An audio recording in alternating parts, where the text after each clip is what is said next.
Le CNPB, c'est le Centre national de qualification professionnelle. Alors, il y a aussi création des universités de métier. Tout ça pour pallier au fait que plus de 100% des gens qui sont sur l'emploi n'ont pas de qualification. Alors, bien sûr, à cela, il faut ajouter le FONGIP, ingénierie tantôt, et le FONSIS, dont le rôle, quelque part là, c'est d'appuyer tout simplement en fait l'investissement privé par la création des PME et PMI au niveau des jeunes. L'objectif du présidentiel, en fait, est de créer 300 000 emplois à l'horizon 2017. 300 000 emplois. Quand 300 000 emplois, il va sans dire que l'État n'a pas habilitation quelque part à créer l'emploi. L'État crée les conditions pour permettre à l'emploi de quelque part de prendre son essor. Et donc, si vous voulez bien, en fait, le public, ce que l'État veut faire, l'État a fonctionné, l'État a dit que 5500 emplois directs par la fonction publique. Ça, c'est acquis pour ce 2013-là. Mais d'ici l'horizon 2017, 300 000 emplois publics et privés confondus, quelque part là, en fait, là, sont attendus. Le gouvernement, quelque part là, se bat pour réaliser d'ici 2017. Alors, dans le programme que l'on a écouté, l'État n'est pas le seul moyen d'emploi. Comme je dis, il faut bien garantir les conditions de création d'emploi par des mesures sociales, fiscales et administratives, l'amélioration de l'environnement des affaires, le soutien et l'innovation à l'investissement, qui sont autant de facteurs qui vont nous aider quelque part là à réaliser 300 000 emplois quelque part qui sont voulus. Alors, ça c'est le deuxième point. Alors, le troisième point, si vous voulez, le troisième pilier, c'est quoi? C'est d'optimiser les investissements. Je prends un exemple concret. La corniche quelque part là ouest, qui fait un 2 voies, quelque part là 2 voies, qui ne même que certains gens n'ont pas à Dakar, est un investissement quelque part là qui aurait dû laisser la place après une petite production, qui aurait permis quelque part là en fait là de prendre des membres de Casamance, d'un village de Casamance, et de les amener à Gienson, dans un frigo quelque part là, un peu plus critique. Donc, si vous voulez, en fait, il faut optimiser, il faut aller à l'essentiel, il faut sérier les domaines dans lesquels nous investissons. Et ça, le gouvernement a une vision très claire de ce fait. Donc, le troisième pilier, quelque part là, en fait, là, il le met en exergue. Il faut que nos emplois, il faut que l'investissement soit optimisé. Il ne faut pas qu'on investisse n'importe où. Il faut qu'on puisse sérier, et c'est dans lesquels l'investissement, quelque part là, doit aller. Voilà. Et si vous voulez, en fait, il y a ce qu'on appelle l'indice ICOR. L'indice ICOR. Voilà, merci. Il y a ce qu'on appelle l'indice ICOR. L'indice ICOR, si vous voulez, en fait, c'est le rapport simplement, en fait, des investissements que vous avez faits par rapport à ce que vous avez obtenu. Cet indice-là, quelque part, plus il est faible, plus l'investissement est efficace. L'indice ICOR de la Gambie tourne autour de 2,8. Celui du Burkina autour de 3,5. Celui du Sénégal en 2012 tourne autour de 7,8. C'est dire que beaucoup d'argent a été investi, et c'est l'argent qui a été très mal investi. Et donc le gouvernement s'attelle désormais quelque part à un pilier important. C'est quoi? C'est d'optimiser nos investissements. Donc de nous arranger de telle sorte que l'investissement que nous faisons en fait là soit rentable. Se retrouve quelque part là entre les mains des Sénégalais, comme je le dis bien. Alors, je ne saurais terminer quelque part là sans remercier tous nos camarades ministres qui sont joints à nous. Et je veux nommer quelque part là, en fait, Abouhan qui est ici assis. Je veux nommer quelque part là, en fait, Hassan, quelque part là, en fait, le coordinateur de Ghana, comment il s'appelle? Aronsal qui est ici assis. Je crois qu'on doit se donner, nous devons tous donner la main dans la main pour renforcer, massifier notre parti. D'autant plus que l'échéance de 2000 quelque part en 2017 est à portée de main. Battons-nous ensemble. Je vous remercie.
assalamu alaikum. Bismillahirrahmanirrahim. Chakali tu Allah ila nujude Muhammad Rasulullah sallallahu alaihi wasallam.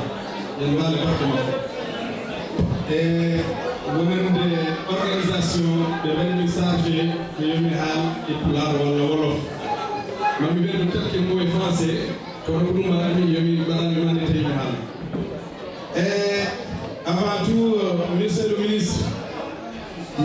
conseiller près du président de la République, oui, Mahmoud Saleh, docteur Mahmoud Saleh, Omondo Diop, min calminima, min jurimama, min mbima bismillah, ɗo e Nice Côte d'Azur, et manan capitale, et yo manan région de Côte d'Azur. Min mbima bienvenue à la délégation mala.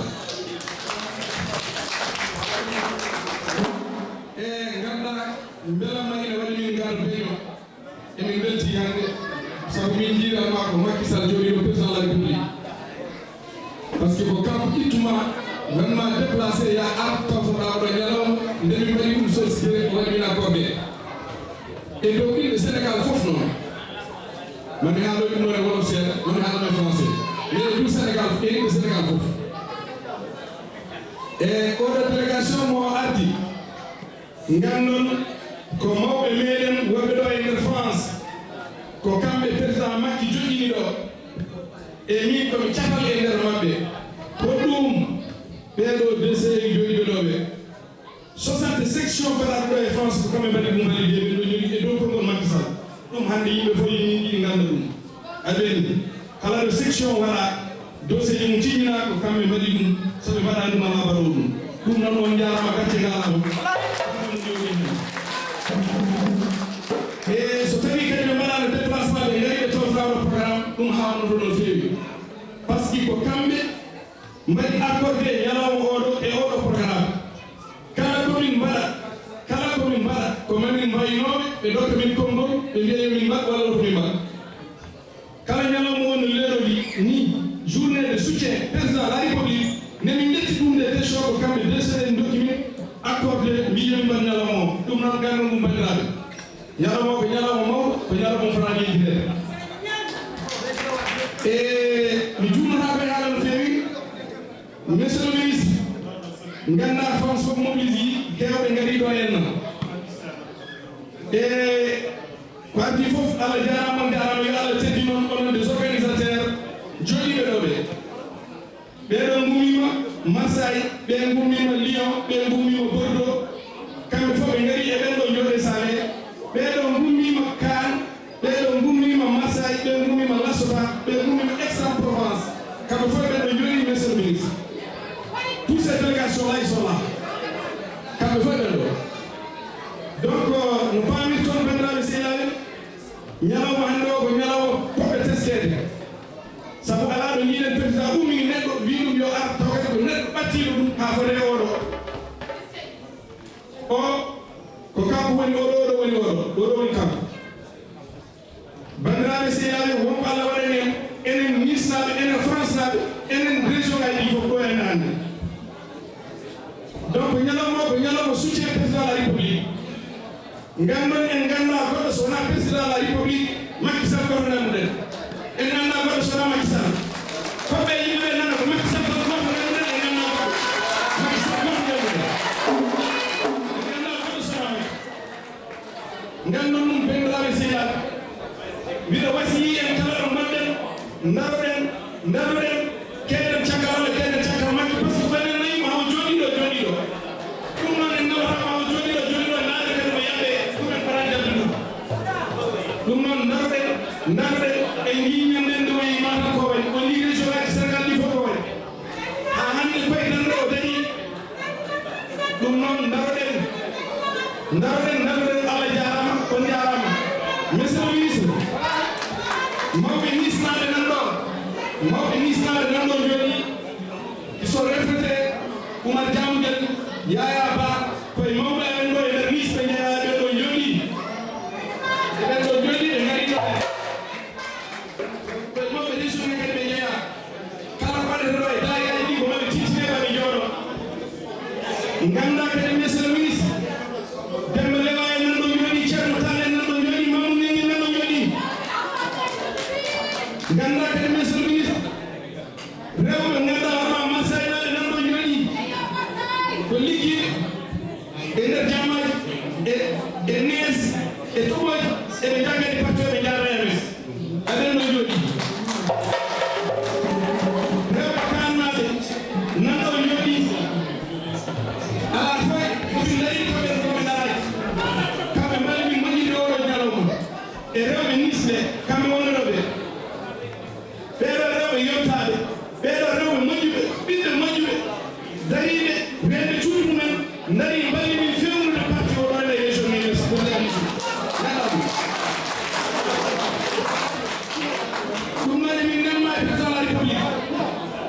le président de la République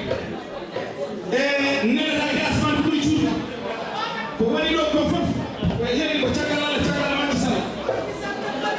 ko Macky yidi ko Macky yida emin jetta Allah non emin jetta Samba Koyta dum do fof ko golle Samba Koyta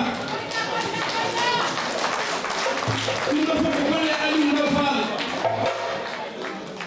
kambe be do joni be do be pop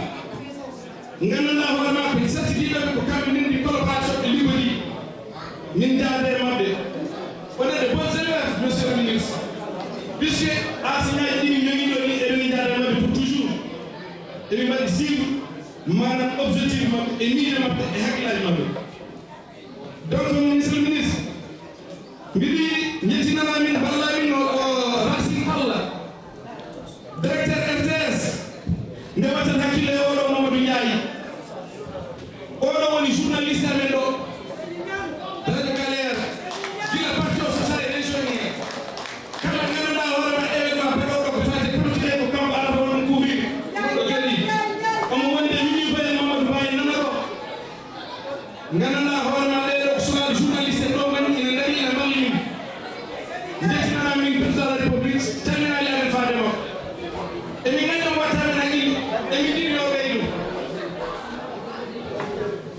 ni tan min goni no jiɗuɗa min ni ko ni tan min goni yidde makko tan yidde Sénégal yo yaw yeeso e ko so ɗum yawti minen fof min jiiɗi juma e baba min Ndiaye Mamadou Dissa minen yiddam ko hono ni jinmi ko minen fof sukaɓe ɓe ganda min wonani ɗo ko heeɗi parosuji mabɓe ala jinmi ko ɓe garani ɗi ko min keeɗe caggal président de la république min nawra Sénégal yeeso min daara 2020 garowo message goɗɗo momin dokkanma kamɓe jooɗiɓe ɗo ɓe fof min mbi ko goto fof yo jokkodir wuuro mumen ngannduɗon élection local nanara élection local nanara enen moɓe gaɓe ɗe jogui Fouta goto fof yo jokkodire bandumen jokkodira e jinnaɓe mum e sehilaaɓe mum yoɓe jaggat parti o mbawen dañde victoire président men wawa ganduɗa hoorema lamanade Sénégal no yigiri ni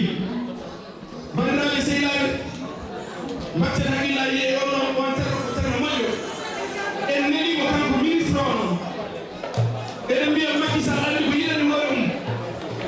yo Allah waɗanmo yo Allah teddimo no teddiniri ni laamu ngu jogui mo yo jogo ɗum jam Abdourahmane Koyta ane délégation maɗa Hamad Sarr Demba Sow ɗen ɗo jooɗi so nandaro mo ganduɗa ko oɗo woni fawa liggey parti APR ko gonɗo jooɗi Demba Sow oɗo woni suutara parti o oɗo wayi kono ganduɗa hoorema rowendi kaaƴi e poɓat so ala e sos welaji ɗum woni Demba Sow ɗon wawi parti o gonɗo jooɗi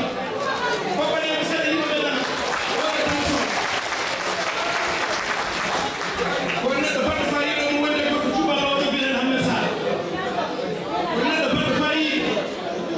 oɗo sana kamara jooɗino ɗo jinmi ko gandonmo e gesa ko kaɗa ko hande ko mawɗo so ɗi Macky rewtimo ko ɗoɗɗimo ko o darani Macky o tampani Macky o arde e Macky galle o arde Macky ɗo e nis ko ɗum ɗo jooɗi oɗo sana kamara Abdourahmane Koyta hay goto majjanimo jamma ñalawma mi tampinma téléphone aji e tout ça ko wonde o ɓe teddideno emin ñagoyade woto ɗum tan yattimo bandiraɓe o jiigon ganduɗa hoorema dendiɗon ɗo jooɗi ko neɗɗo baɗɗo fayiɗe kamɓe liggoto kam jooɗiɗoɓe fof kamɓe liggoto donc min yo bisimilla on e Nice Côte d'Azur e kalanɗi ne waɗi président kureji men muniɗen Touba naɓe Touba